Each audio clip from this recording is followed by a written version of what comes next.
Bonsoir, il est 18h dans nos studios et sur toutes les pendules des stations régionales de Sen Radio. Bienvenue à Sud Soir. Gestion des flux migratoires. L'Espagne et le Sénégal prônent une migration circulaire et plaident pour une immigration régulière qui sera bénéfique pour les deux pays. Le président Macky Sall et le premier ministre espagnol Pedro Sánchez ont fait face à la presse. Vous avez droit au compte-rendu de Babacar Samb. Il n'y a aucun crédit que l'Union européenne a donc alloué au Sénégal pour la migration, précision du chef de l'État suite aux propos de Boubacar Seye de Horizon Sans Frontières. Macky Sall parle d'affabulation. Surimposition sur les salaires entre 82 millions et 5 milliards de francs CFA ont été prélevés à 3139 enseignants entre janvier et juillet 2020. L'Alliance pour la défense de l'école publique et des travailleurs dénonce et exige réparation. Elle a publié un rapport à cet effet ce vendredi. Ramadan 2021, pas de pénurie ni de spéculation sur les produits de première nécessité. Assurance de l'UNACOA ISL. L'Union dénonce par ailleurs la non-tenue d'élections au niveau des chambres de commerce depuis 2014. Sur l'international présidentiel au Bénin, la situation reste tendue à 2 jours du scrutin. Des accrochages entre manifestants et forces de l'ordre ont été enregistrés. Info Éco complète cette édition mise en onde par Pape Abdoulaye.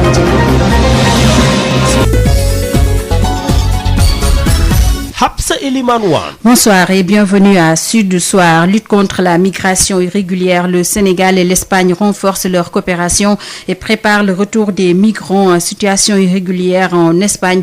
Les deux pays s'accordent à organiser le départ saisonnier à travers un mémorandum signé pour les migrations circulatoires. Ils ont fait face, donc, le chef de l'État, président Macky Sall, et le chef du gouvernement espagnol, Pedro Sánchez. Ils ont fait face à la presse ce vendredi. C'était au palais présidentiel après leur tête-à-tête. Babacar Samb. Les deux pays ont signé 2 mémorandums, l'un pour encourager les migrations circulaires, l'autre pour développer un cadre de coopération institutionnelle pour mieux gérer les flux migratoires. Cette nouvelle approche dans la lutte contre les migrations clandestines donne l'opportunité à l'État du Sénégal d'organiser les départs saisonniers selon les besoins en main-d'œuvre du pays d'accueil qu'est l'Espagne. Une task force est mise en place, annonce le chef de l'État Macky Sall. Autour du ministre de l'Intérieur se mobiliseront ses collègues de la jeunesse, des affaires étrangères et de l'agriculture. Une équipe qui va sélectionner sur la base d'un cahier de charge des jeunes qui seront volontaires et candidats pour aller pour une période et revenir après la saison. Le gouvernement peaufinera des perspectives qui leur seront offertes dès le retour. Ceux qui doivent rentrer seront prioritaires sur toutes les offres d'emploi, la formation professionnelle et les perspectives en matière d'entrepreneuriat, rassure le chef de l'État Macky Sall, qui souligne que le Sénégal travaille avec le gouvernement espagnol en ce sens. L'Espagne est pour une migration sûre, régulière et ordonnée, précise le chef du gouvernement espagnol, Pedro Sánchez. Selon lui, l'entente signée entre les deux pays pour encourager la migration circulaire traduit la volonté de l'Espagne de propulser et ordonner le flux migratoire suivant les canaux légaux. L'espagnol d'ajouter qu'il est très important de transmettre un message clair aux mafias, trafiquants d'êtres humains, mais aussi discuter avec les candidats à la migration clandestine et les sensibiliser. Au-delà de cet accord dans le cadre de la migration, les deux pays veulent aussi consolider la coopération bilatérale qui porte entre autres sur l'agriculture et l'hôtellerie. Un accord sur la gestion des déchets solides est signé par les deux parties et environ 15 millions d'euros y seront injectés. L'ouverture de la Chambre de commerce espagnole et l'implantation de l'Institut Cervantes à Dakar vont contribuer à intensifier les échanges économiques entre le Sénégal et l'Espagne. Mais aussi, il faut développer un parfait partenariat dont l'objectif est de renforcer la sécurité et l'entretien entre le président Macky Sall et le chef du gouvernement espagnol Pedro Sánchez a aussi porté sur la situation qui prévaut dans le Sahel. Les deux pays réitèrent leur engagement à lutter contre le terrorisme. Babacar Samb, qui a donc assisté à la conférence de presse conjointe entre le chef de l'État et le Premier ministre espagnol. Justement, le chef de l'État est également revenu sur la déclaration du président de Horizon Sans Frontières sur les supposés fonds alloués par l'Union européenne à l'État du Sénégal. Le chef de l'État précise qu'il n'y a aucun crédit que l'Union européenne a mis à la disposition du pays pour la migration. Macky Sall parle d'affabulation, de diffamation contre le gouvernement sénégalais. Nous l'écoutons avec Babacar Samb. Je voudrais vous préciser qu'il n'y a aucun crédit que l'Union européenne a mis à la disposition du Sénégal sur la migration. C'est une affabulation, c'était de la mauvaise information qui a été distillée, de la diffamation contre le gouvernement du Sénégal. D'abord, le fonctionnement d'un État ne se passe pas comme on le croit parfois, malheureusement. Croyez-vous que l'Union européenne va mettre des centaines de millions d'euros à la disposition du gouvernement du Sénégal qui va dissimuler ça et qui va détourner ses ressources? C'est totalement irresponsable de raisonner comme ça. M. Sey est sorti, a été interpellé, c'est un citoyen, d'ailleurs moi qui m'a écrit par la suite. Je pense qu'il a été trompé de bonne foi. Il ne faut pas croire qu'il y a de l'argent comme ça, des milliards qu'on donne à des gouvernements qui seraient des gouvernements corrompus.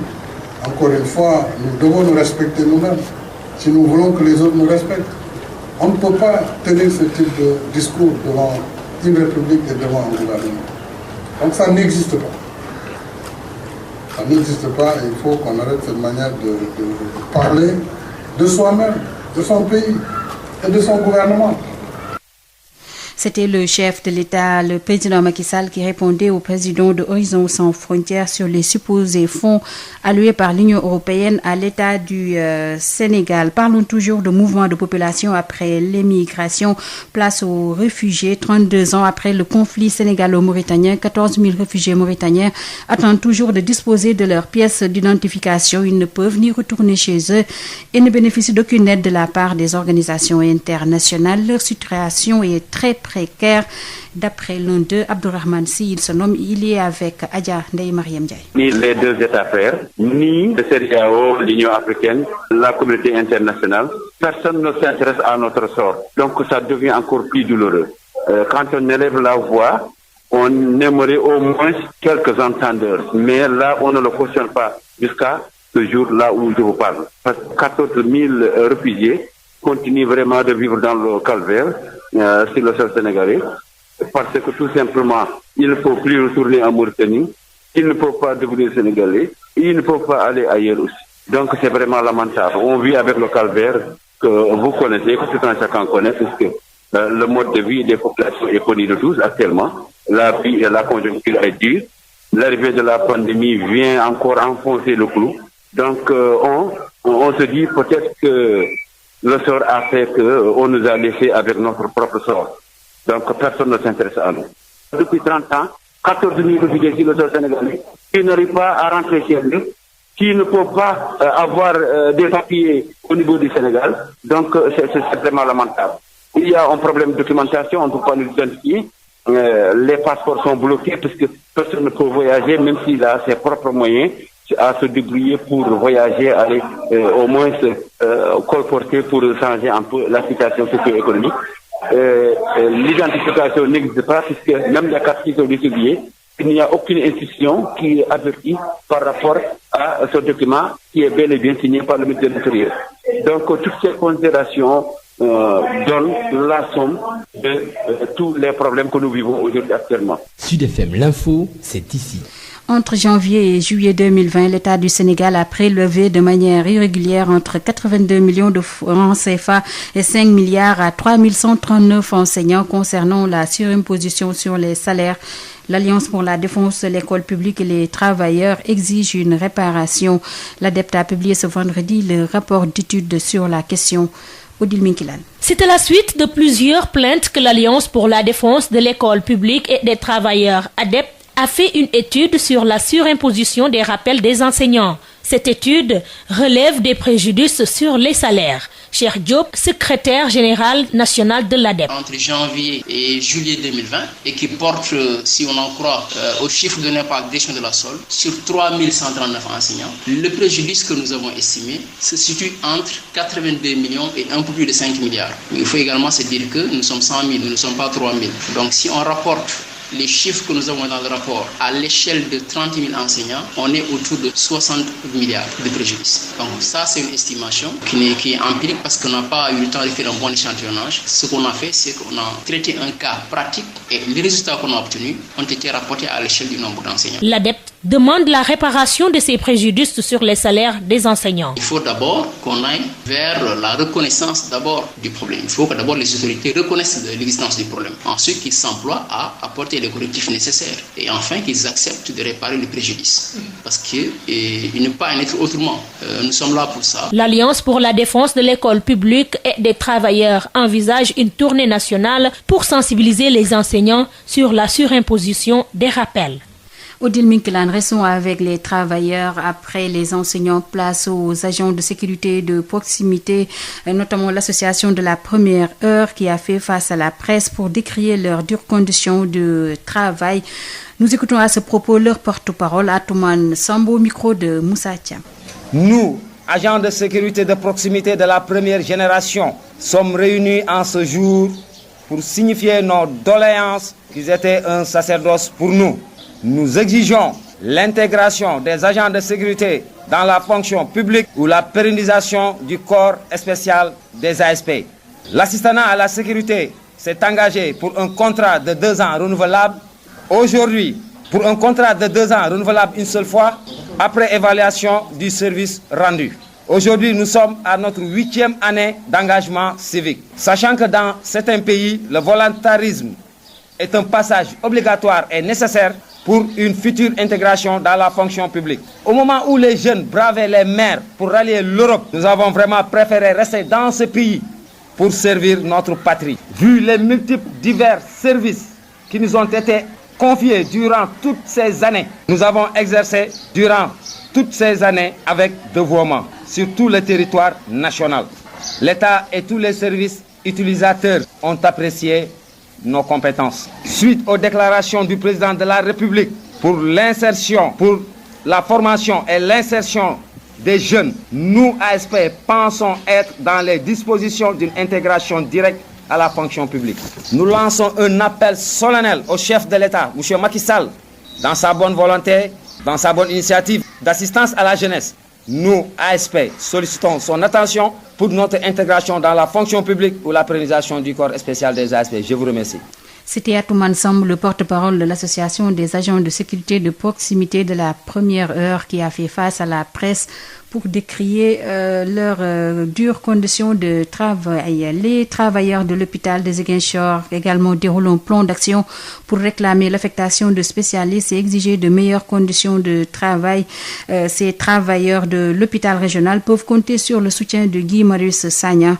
L'activiste leur a rendu visite et il s'est dit scandalisé par la situation et promet une grande marche dans les jours à venir à Ziguinchor. Ben Michel Kanfoudi. Guy Marius Sagna enfile une robe d'avocat pour défendre les travailleurs du centre hospitalier régional de Ziguinchor qui déroule un plan d'action depuis plus d'1 mois.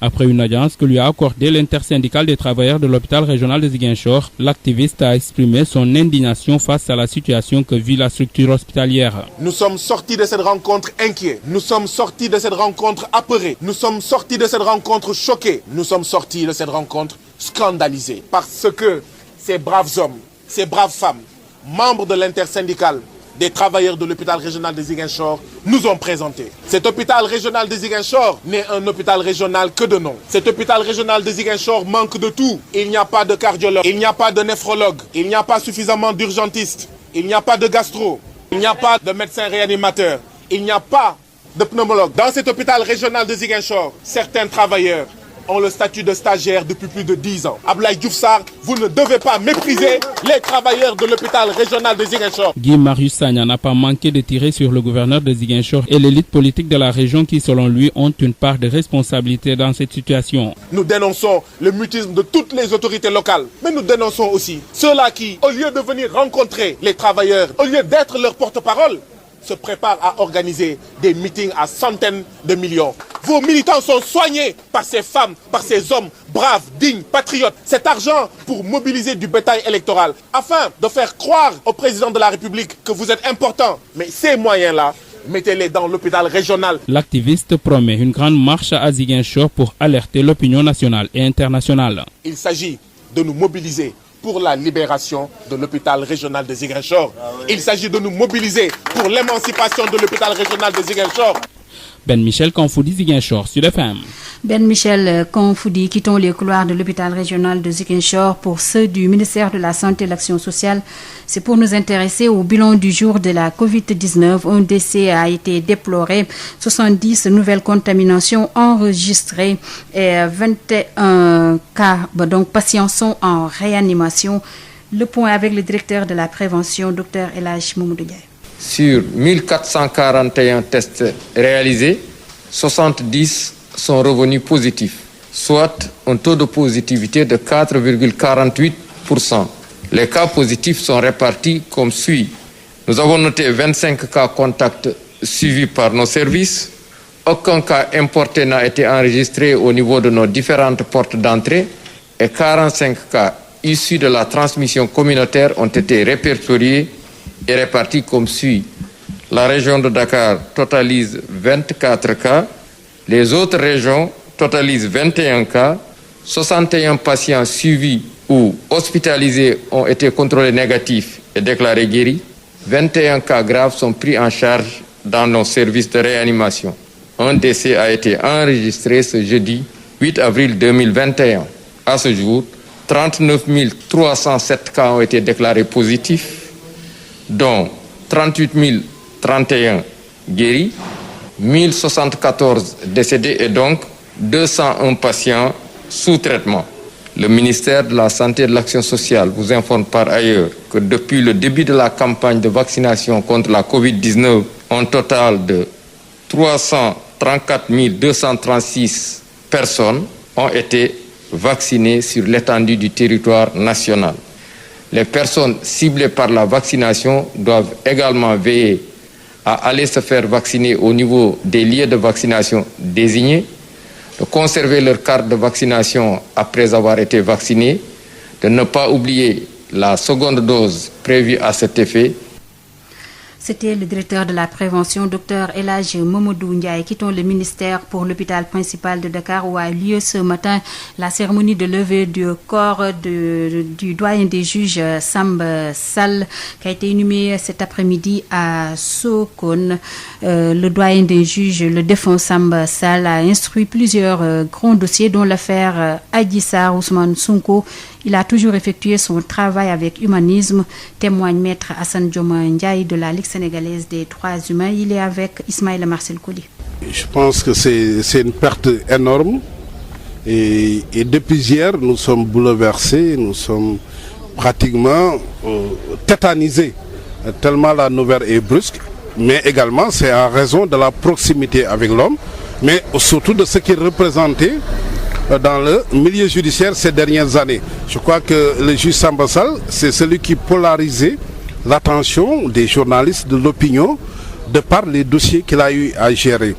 Mais c'est également des servitudes, des charges qui sont inhérentes à la fonction des juges d'instruction, surtout de doyen des juges d'instruction. Napoléon Ier disait du juge d'instruction qu'il est l'homme le plus puissant de France. Et vous comprendrez dès lors qu'il fut au devant de l'actualité, mais ce qu'il faut retenir, c'est que dans ce sacerdoce, en tout cas par ses servitudes, il a toujours su s'élever au-dessus de certaines contingences. C'est-à-dire, il ne prenait pas de décisions de par son propre vouloir, mais il rendait la loi, il faisait appliquer la loi. Parce que le rôle du juge d'instruction, c'est d'instruire à charge et à décharge. Et à travers cette mission, il peut être amené à retenir une personne momentanément le temps de la mettre à sa disposition et surtout pour garantir des garanties de représentation. Et ça, il le faisait évidemment sans scrupule, mais dans un humanisme tellement doux que la personne qui subissait ces mesures, évidemment, ne sentait pas ces mesures. Tellement il vous mettait à l'aise, il vous expliquait pourquoi il est amené à vous retenir, à vous placer son mandat de dépôt, à vous inculper, parce qu'il doit faire des actes qui nécessitent cela. Mais ce n'est jamais de gaieté de guerre qu'il le faisait. Sud FM. À quelques jours du démarrage du Ramadan 2021, l'UNACOIS Yeesal fait dans la prévention à l'endroit de ses membres. L'Union prévient pas d'augmentation des prix des denrées de première nécessité. Elle invite par ailleurs à l'écoulement des produits de qualité. Josette Kali. À quelques jours du Ramadan, Unacois Yessal invite ses membres à l'indulgence et ne compte cautionner aucune augmentation des prix des denrées alimentaires. Alla Dieng, directeur exécutif de l'Unacois Yessal. Nous allons vers une période de forte consommation. Nous demandons à nos membres, sur toute l'étendue du territoire national, de s'animer d'un esprit d'indulgence par rapport aux marges bénéficiaires sur la vente des denrées de première nécessité et aussi d'éviter l'écoulement de produits prohibés ou nocifs à la consommation. Le marché est très bien approvisionné et des stocks sont suffisamment disponibles. Après le discours à la nation du chef de l'État le 3 avril dernier, l'Unacois formule des propositions pour booster au mieux l'économie des secteurs en difficulté en cette période de crise sanitaire. Alla Dieng. L'assistance aux entreprises en difficulté pour consolider les emplois déjà existants. La rationalisation pour l'efficience des multiples agences dédiées. Le financement des projets des chefs d'entreprise avec des engagements fermes de recrutement massif. L'encadrement et l'accompagnement effectif à la formalisation. Et l'élargissement de la convention État-employeur à ceux qui ont réussi dans l'économie informelle. N'empêche, nous recommandons fortement aux autorités de booster davantage l'artisanat, le tourisme, l'agrobusiness, l'économie numérique, les BTP et la transformation des produits locaux. Ces commerçants promettent de bien approvisionner le marché et de s'assurer que les produits stockés en bonne qualité soient écoulés. Josette Kali, pas d'élection depuis 2014 au niveau des chambres de commerce du Sénégal. Amer constat de l'Unacois Yessal qui dénonce l'illégalité de ces différents bureaux et appelle l'État du Sénégal par le biais du ministère du Commerce à tenir ces élections avant la fin de l'année 2021. Sentiment du directeur exécutif de l'Unacois Yessal, Alla Dieng. Avec vous, Josette Kali. L'Unacois Yessal rappelle à son Excellence, Monsieur le Président de la République, l'impérieuse nécessité d'organiser les élections consulaires. Elles n'ont plus eu lieu depuis 2014. Voilà donc 7 ans que les élus des chambres de commerce du Sénégal n'ont plus de légitimité, donc n'ont plus de crédibilité. D'ailleurs, cette situation, frisant l'illégalité, devient forcément source de scandales, de détournement et de prévarication dans leur fonctionnement. Comme récemment, il en a été question. Nous avertissons et nous sommes formels. Si les élections ne se déroulent pas d'ici fin 2021, elles risquent de se tenir fort probablement après 2024. Parce que ce n'est pas aux commerçants d'organiser les élections des chambres de commerce, c'est au gouvernement, en l'occurrence le ministre du Commerce, sur injection ou bien sur directive de M. le Président de la République. En tout cas, nous, ce qu'on sait en tant qu'acteurs, la chambre de commerce, c'est l'Assemblée nationale des hommes d'affaires. Nous informons l'autorité comme quoi il n'y a plus de légitimité à leur sein. Sud FM vous transporte partout au Sénégal et dans le monde. Sud International. Sur l'international présidentiel au Bénin, la situation est très tendue à 2 jours du scrutin. Les manifestations se multiplient à travers le pays pour contester le président sortant, Patrice Talon, qui est candidat à sa propre réélection face à 2 autres candidats. Ce vendredi, de nouveaux accrochages ont d'ailleurs opposé les forces de l'ordre à des manifestants sur l'axe routier de Parakou. Les manifestants anti-Talon ont obstrué les 2 axes majeurs qui mènent au nord et le bilan des victimes s'est alourdi. Côté civil, 2 morts et 4 blessés ont été dénombrés à Savé, c'est dans le centre du pays, et des sources bien informées font également état de blessés. Côté militaire, le laboratoire pharmaceutique anglo-suédois AstraZeneca va avoir du retard sur la moitié de ses livraisons de vaccins contre le Covid-19 qui était prévu pour cette semaine dans l'Union européenne. C'est ce qu'a annoncé ce vendredi un porte-parole du groupe. Un des 2 lots de vaccins qui devaient être livrés cette semaine aurait besoin d'être testé et serait livré bientôt, a expliqué ce porte-parole de AstraZeneca au moment où Pfizer demande l'autorisation de son vaccin anti-Covid pour les 12-15 ans aux États-Unis. Et enfin, l'ex-premier ministre portugais José Socrates a été renvoyé en procès pour des crimes de blanchiment de capitaux et falsification de documents, mais a bénéficié d'un non-lieu concernant 3 accusations pour corruption formulées à son encontre par le parquet, selon le jugement rendu ce vendredi à Lisbonne par le tribunal central d'instruction criminelle. Pour rappel, l'ancien dirigeant socialiste est accusé d'avoir touché quelques 34 millions d'euros en échange de faveurs rendues à 3 groupes économiques pendant qu'il gouvernait le Portugal entre 2005 et 2011.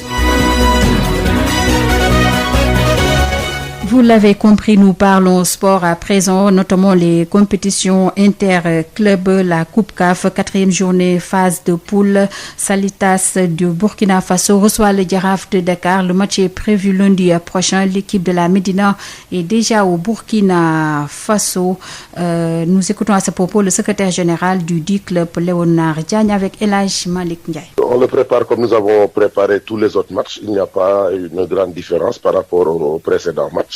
Donc nous avons toujours tenu compte de cette compétition, de la spécificité de cette compétition, qui veut que à tous les points de vue nous soyons organisés au plan de logistique, au plan des conditions optimales où il faudrait mettre les joueurs pour pouvoir en tirer le plus de ces derniers. Donc il faut dire que nous avons comme d'habitude mis quelqu'un en mission avancée, en l'occurrence Amadou Diop, qui est déjà au Bénin depuis lundi et qui va nous accueillir certainement tout à l'heure pour nous permettre maintenant d'aller vers le match le 12. Quel est le rôle de cette mission avancée? Mais justement, vous savez, il est plus facile aujourd'hui de se rendre en Europe que de se déplacer dans le continent africain.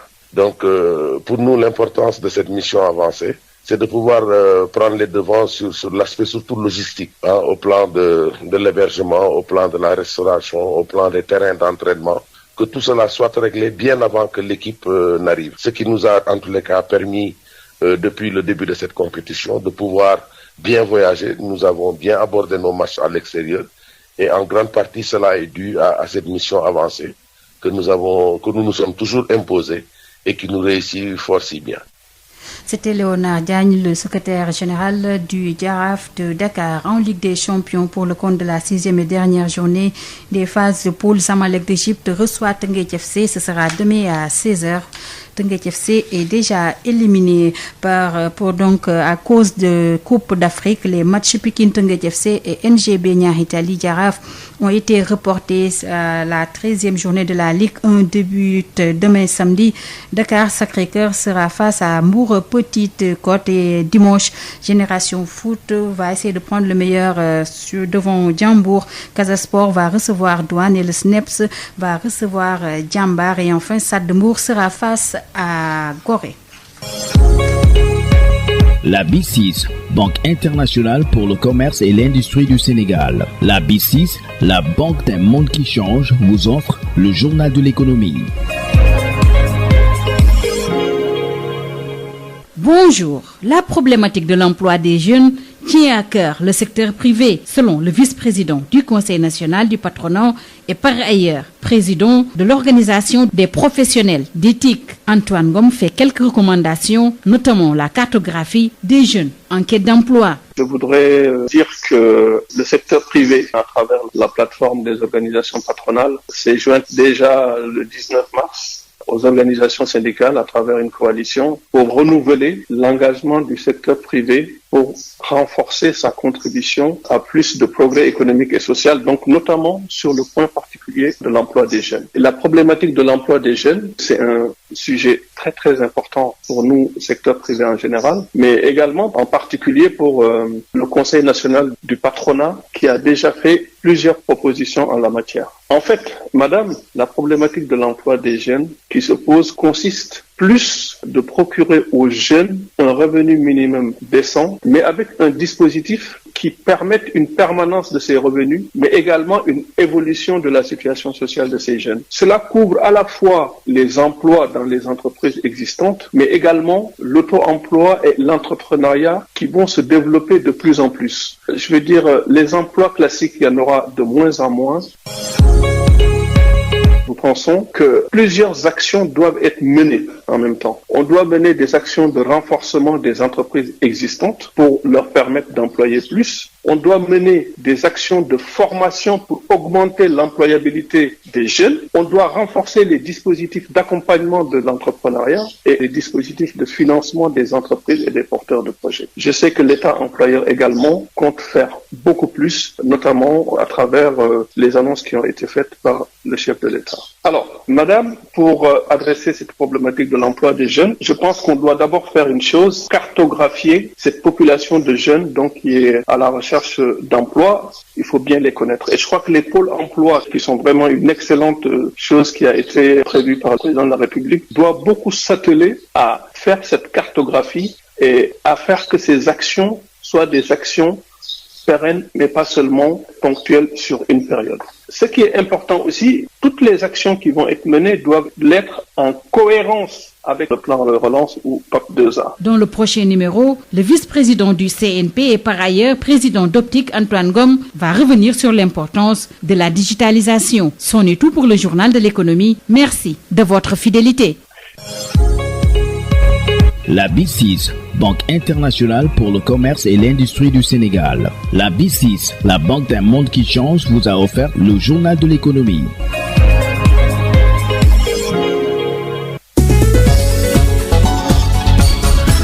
Hapsa Eliman Wan. Il est 19h31 dans nos studios, la même heure sur toutes les pendules de nos stations régionales qui se trouvent dans les régions. C'est la fin de Sud Soir, le rappel des titres. Gestion des flux migratoires. L'Espagne et le Sénégal prônent une migration circulaire et plaident pour une immigration régulière qui sera bénéfique pour les deux pays. Le président Macky Sall et le premier ministre espagnol Pedro Sanchez ont fait face à la presse. Vous avez eu droit au compte rendu de Babacar Samb. Il n'y a aucun crédit alloué par l'Union européenne à notre pays en matière de migration. Précision du chef de l'État suite aux propos de Boubacar Seye, président de Horizon Sans Frontières. Macky Sall parle d'affabulation. Sur l'imposition sur les salaires, entre 82 millions et 52 milliards de francs CFA ont été prélevés à 3139 enseignants entre janvier et juillet 2020. L'Alliance pour la défense de l'école publique et des travailleurs dénonce et exige réparation. Elle a publié un rapport à cet effet ce vendredi. Nous avons également parlé du Ramadan 2021. Pas de pénurie ni de spéculation sur les produits de première nécessité. Assurance de l'UNACOIS ISL, l'Union DENAS par ailleurs, le non-tenue d'élection au niveau des chambres de commerce depuis 2014. Sur l'international présidentiel au Bénin, la situation reste tendue à 2 jours du scrutin. Des accrochages entre manifestants et forces de l'ordre ont été enregistrés. Info Éco a complété cette édition mise en onde par Pape Abdoulaye Dieye. Merci à lui, merci également à vous, chères auditrices et auditeurs de Sen Radio, que vous suivez à chaque moment au www.sudfmsenradio.com. Vous avez tout de suite droit au journal de la culture avec Amadou Moustapha Dian, mais auparavant, retrouvez l'équipe de Sud Éducation. Très bonne suite de programme.